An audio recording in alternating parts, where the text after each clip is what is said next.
இப்போது மனிதன் மனிதனாக நீடிக்கிற போது குற்ற உணர்வுகளால் கஷ்டப்படுகிறார். இந்த குற்ற உணர்வுகளை வெல்ல வேண்டும் என்றால் அவன் மீண்டும் இயற்கைக்குள் திரும்ப வேண்டும், அல்லது பரமாத்மா என்கிற எல்லைக்குள் தன்னை செலுத்த வேண்டும். நாமெல்லாம் மனிதர்களாக நின்று கொண்டிருக்கிறோம். நமக்கு இயற்கையில் குதிக்கவும் தைரியம் இல்லை, பரமாத்மாவில் பாயவும் துணிச்சல் இல்லை. மனிதர்களாக கஷ்டப்பட்டு கொண்டிருக்கிறோம். ஆனால் இத்தகைய மகான்கள் பரமாத்மாவில் குதித்து விடுகிறார்கள். அவர்கள் பரமாத்மா எல்லையை தொட்டு விடுகிறார்கள்.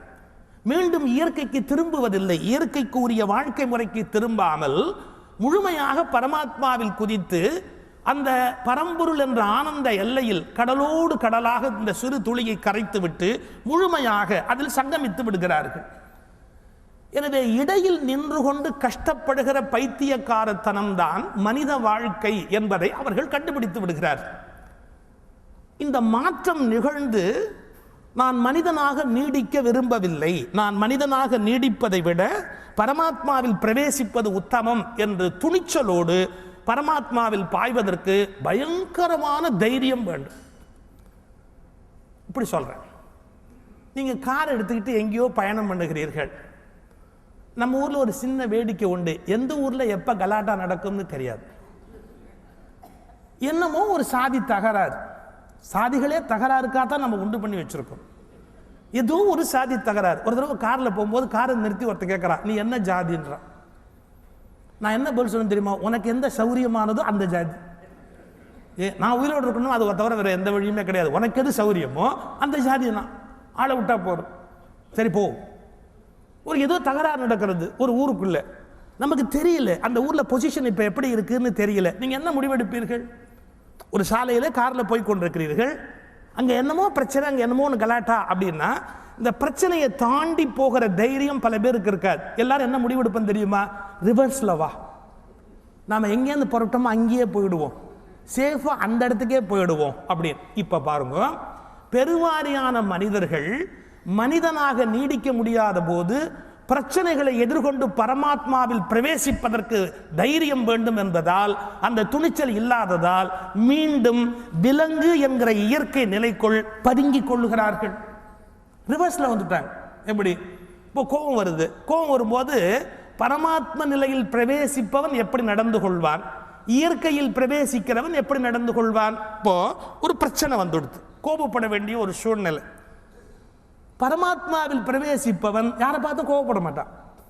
ஏன்?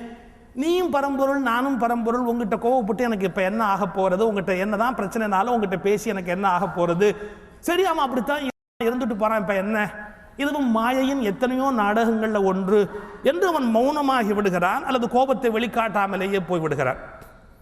வாரியார் சுவாமி 6 நாள் கந்த சஷ்டிக்கு உபவாசம் இருப்பார், ஒன்றும் சாப்பிட மாட்டார், 6 நாள் பட்டினி இருப்பார். சஷ்டி முடிஞ்சு மறுநாள் காலம்பரை பூஜை முடிச்சுட்டு தான் சாப்பிடுவார். ஒரு ஊரில் அப்படி தங்கி 6 நாள் விரதம் இருந்துட்டு பூஜையை முடிச்சுட்டு அவர் சாப்பிடணும். ஆனால் ரயிலுக்கு நேரம் ஆயிடுத்து, எங்கேயோ போகணும். உடனே அவர் என்ன பண்ணியிருக்கார், ஒருத்தர் சொல்லி, அப்பா ஆப்பிளை தோல் சீவி பேக் பண்ணி வச்சுட்டு ரயிலில் சாப்பிட்டுக்கலாம் அப்படின்னு ஒரு வார்த்தை சொல்லியிருக்கார். அந்த புத்திசாலி என்ன பண்ணியிருக்கான், தோலா சீவி ஒரு பொட்டலங்கட்டி அவர்கிட்ட கையில் கொடுத்துட்டான். 6 நாள் விரதம் இருந்துட்டு 7ஆம் நாள் காலம்பரை ரயிலில் பிரயாணம் பண்ணி சரி சாப்பிடலாமேன்னு திறந்தா ஆப்பிள் தோல் சீவி வைனார் பாருங்க, தோலா சீவி வச்சிருக்கா. இந்த நிலையில் ஒரு மனுஷனுக்கு என்ன ஆத்திரம் வரும்? பசி. நம்ம 6 நாள் விரதம் இருந்திருக்கிறோம். இப்போ சாப்பிட்றதுக்கு நமக்கு ஆகாரத்தை எடுத்து வைக்க வேண்டியவன் தோல் வச்சிருக்கான். அவன் தோலை உரிச்சுள்ளாமான்னு தானே தோணும். அவன் தோலை உரிச்சுள்ளாமான்னு தானே தோணும். வாரியார் ஒரே ஒரு வார்த்தை சொன்னார், என்ன அப்பா, இந்த ஒரு நாள்லயே இவன் என்னை இந்த பாடுபடுத்துறானே, அந்த முதலாளி கிட்ட இவன் வேலை பார்க்கறானே, அந்த முதலாளி என்ன பாடுபடுவான்? இவனை வேலைக்கு வச்சிருக்கிறாரு, அவர் என்ன பாடுபடுவார்? இந்த ஒரு நாள்லயே அவன் என்னை உண்டு இல்லைன்னு ஆக்கிட்டாரு, இந்த ஒரு காரியத்திலேயே இப்படி பண்ணிட்டானு, இவன் எந்தெந்த காரியத்தில் என்னென்ன பண்ணுவானோ அந்த முதலாளி இவனால என்ன கஷ்டப்படுறாரோ தெரியலையே அப்படின்னார். இப்போ கோபம் வருவதற்கான ஆப்பர்ச்சுனிட்டி. செங்காலிபுரம் அந்தராம தீட்சிதர் ஒரு இடத்துல தங்கி இருக்கிறார். அந்த வீட்டுக்கு இரவு நேரம் போயிருக்கிறார்கள், அதாவது வந்து இறங்குகிறார். வந்து இறங்குகிற போது அவருக்கு அந்த வீட்டில் சாப்பிடுகிறீர்களான்னு கேட்கல, பாலாவும் சாப்பிடுறீங்களான்னு கேட்கல, எதுவுமே செய்யலை. எங்கேயோ பயணம் பண்ணி வந்த இடத்துல அவருக்கு ஆகாரம் கொடுக்கல, பால் சாப்பிட்றேலான்னு கேட்கல, பழமானு சாப்பிட்றேலான்னு கேட்கல, ஒன்றுமே செய்யல. இப்போ நார்மலாக ஒரு உபன்யாசகருக்கு கோபம் வரணும். நம்ம போய் இறங்கியிருக்கோம், நம்மளை ஒன்றுமே கேட்கவே இல்லையேன்னு. ஒரு இம்மி கூட அந்த முகத்தை காட்டலை. மறுநாள் கதை சொல்கிறார். அப்போ தீட்சிதர் பேசும்போது சொல்கிறார், நேற்று ராத்திரி 10 மணிக்கு மேலே அந்த ஆற்றுல போய் இறங்கின போது அந்த ஆற்று மாமி மகாலட்சுமி மாதிரி வரவேற்று அந்த பாதாம் பால் கொடுத்து, ஆப்பிள் நறுக்கி கையில் கொடுத்து, வகை என்ன, இட்லி என்ன, பட்சணம் என்ன, அது என்ன, இது என்ன, அப்படிலாம் உபச்சாரம் பண்ணி நான் பாருங்கோ, என் மனசு அப்படி குளிர்ந்து போயிடுச்சுன்னு. அந்த மாமி டப்புன்னு எழுந்து புறப்பட்டேன். ஏன் இன்னைக்கான நாம் அதை பண்ணணும், நேற்றுக்கு நாம் பண்ணலே அப்படிங்கிறது அந்த மனுஷன் நம்மக்கிட்ட கோபமாக ஒரு வார்த்தை கூட சொல்லலை.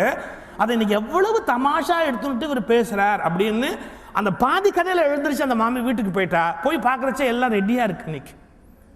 இப்போ கோபப்படக்கூடிய சந்தர்ப்பத்தில் கூட தீட்சிதரை பற்றி சொல்வார்கள், மிகுந்த கோபம் வந்தால் கூட அசத்து அப்படிம்பாரு, அவ்வளவு இது அசத்து, அவ்வளோதான், அதுக்கு மேலே கடுஞ்சொல் கிடையாது. இப்போ மனித நிலையில இருந்து ஞான நிலைக்கு பிரவேசிக்கிறவர்கள் கோபம் வருகிற போது கூட கோபத்தை கடந்து போகிறார்கள். ஆனா நாம் என்ன பண்ணுவோம் தெரியுமா? யாராவது ஒருத்தரோட சண்டை வரும்போது, நான் ஏதோ பார்க்கறதுக்கு டீசெண்டா இருக்கிறேன்னு நம்பிடாத, நான் ஆரம்பிச்சேன்னு வச்சுக்கோ, உன்னால தாங்க முடியாது. எனக்கு தமிழ்ல அத்தனை வார்த்தை தெரியும். தமிழ்ல மட்டும் இல்லை, இங்கிலீஷ்ல திட்டுவேன். ஏதோ இவ்வளோ டீசெண்டாக இருக்கிறேன்னு நினைச்சுடாது. சண்டேன்னு வந்துட்டா நான் நாயை விட மோசம். இன்னும் சில பேர் சொல்வா, என்ன வெட்டிடுவேன், ஏதோ நான் பேசிக்கிட்டு இருக்கேன்னு நினைக்காத, வெட்டிடுவேன். அப்போ என்ன அர்த்தம்? ஒரு கோபம்னு வந்துட்டா புலி எப்படி காட்டில் பாயுமோ அந்த புலி இவனுக்குள் இப்போ ஃப்ரீஸ் ஆகிருக்கு. உங்கள் ஃப்ரிட்ஜில் ஃப்ரீசரில் ஃப்ரீஸ் ஆகிருக்கு. அந்த ஃப்ரீசர்லேருந்து அது வெளியில் எடுத்து வச்சுட்டேன்னா அது ஒரிஜினாலிட்டிக்கு வர்ற மாதிரி எனக்குள்ள பல ஜென்மாவில் ஃப்ரீஸ் ஆகியிருக்கிற அந்த மிருக குணம் இப்போ ஃப்ரீஸ் ஆகி தான் இருக்கு.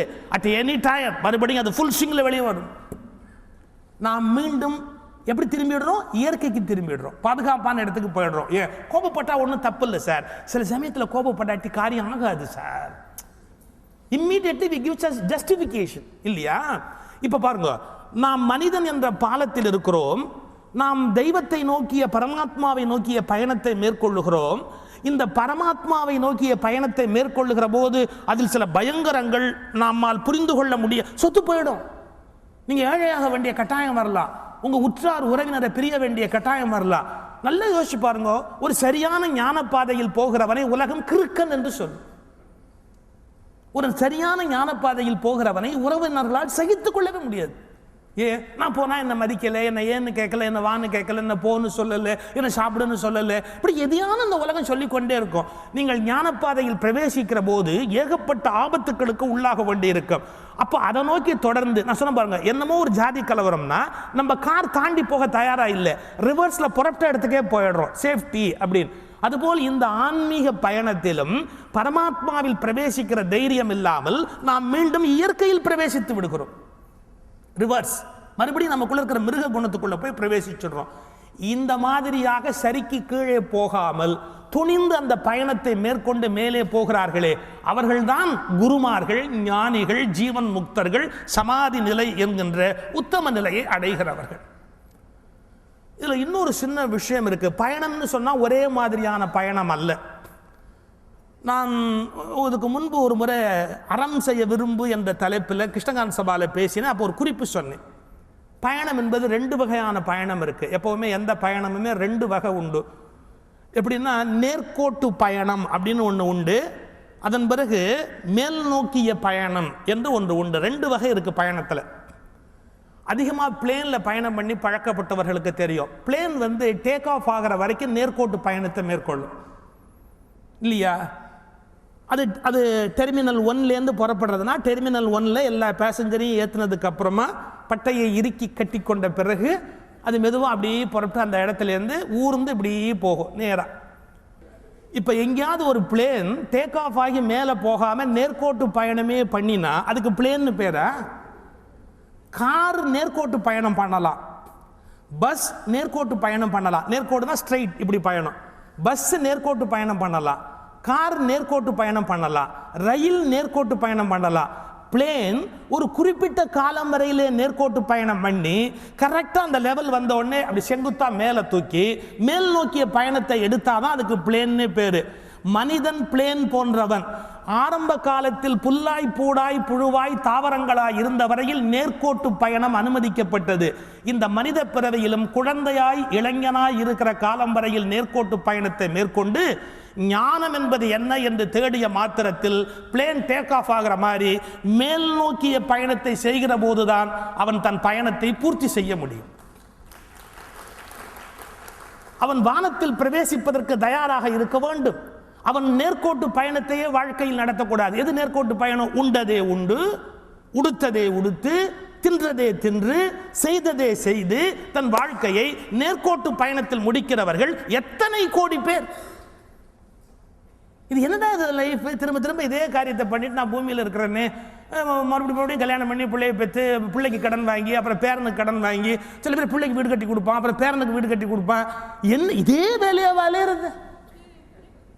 வேற வேலையே கிடையாதா? மாற்றி மாற்றி இதேவா சாப்பிட்ற போது இந்த காஃபி நல்லா இருக்கும், அதில் வடை நல்லா இருக்கும், அதில் பஜ்ஜி நல்லா இருக்கும், இல்லை போண்டா நல்லா இருக்கும், இங்கே அது கிடைக்கும், இங்கே இப்படி திங்கிறத நோக்கியேவா போய்கொண்டே இருக்கிறது. ஒரு எல்லையில் ஸ்டாப் பண்ணிட்டு நேர்கோட்டு பயணத்தை நிறுத்தி மேல் நோக்கிய பயணம் போகணுமா இல்லையா? வாழ்க்கையில் ஒரு எல்லையிலையாவது அந்த நேர்கோட்டு பயணத்தை நிறுத்துறது தானே.